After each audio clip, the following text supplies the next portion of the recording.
እንዴት ናችሁ? ሃይማኖት ታከለ ነኝ። ዛሬ የምናያቸው ማይክሮሶፍት ኦፊስ ወርድ እንዴት ልንጠቀምባቸው እንደምንችልና አንዳንድ ነገሮችን እናያለን።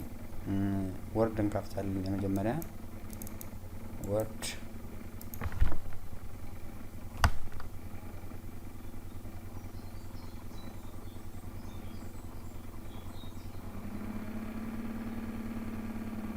በመቀጠል ወርዱን ስንከፍት ወርድ ሪሰንት ኦፕን ሪሰንት ዩ ሃቭ ኖት ኦፕንድ የኔ ዶክመንት ሪሰንትሊ አሁን እዚህ ጋር እያንዳንዳቸውን ዶክመንቱን ሪሰንትሊ እንዳልከፈተው ነው የሚያሳየን።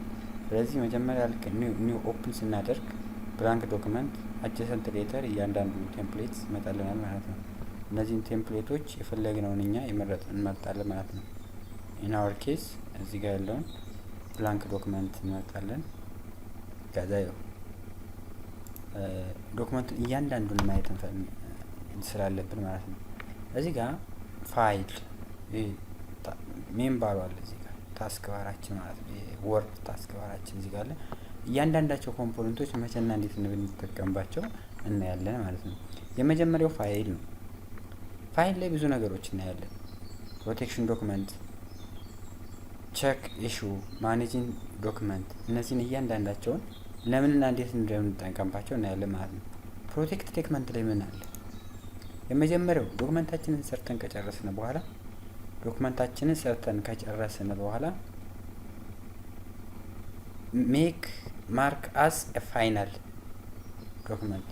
ዶክመንት ካደረግነው ዶክመንታችን ከመንሸራተት ይቀንሳል ማለት ነው። አንዳንዴ ብዙዎቻችን ገጥሟችሁ ከሆነ ዶክመንት ኢሜል ስናደርግ ወርዱን ይንሸራተታል፣ ወይ ደግሞ የሆነ ፔጅ ፕሪንት ካደረግን በኋላ ፕሪንት ስናደርገው ይንሸራተታል። ስለዚህ ይሄን እንዳይንሸራተትብን ማርካስ ፋይናል እንላለን።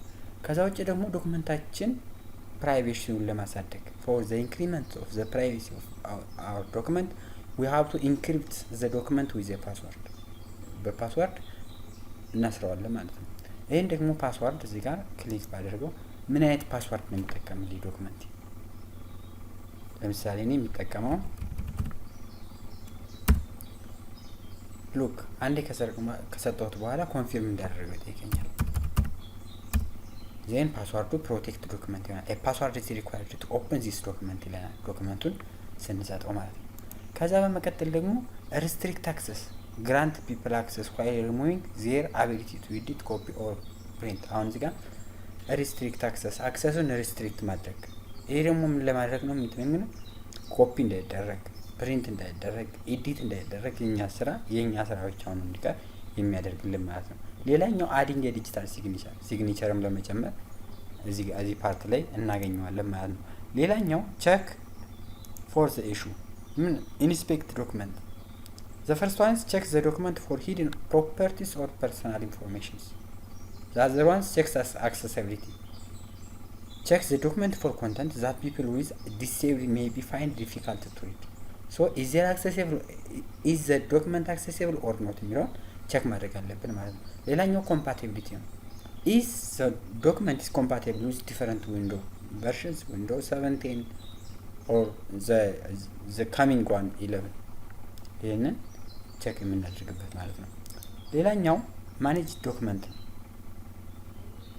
the first one is recover unsaved document ሴቭ ያላደረግናቸውን ዶክመንቶች ሪከቨር እናደርግ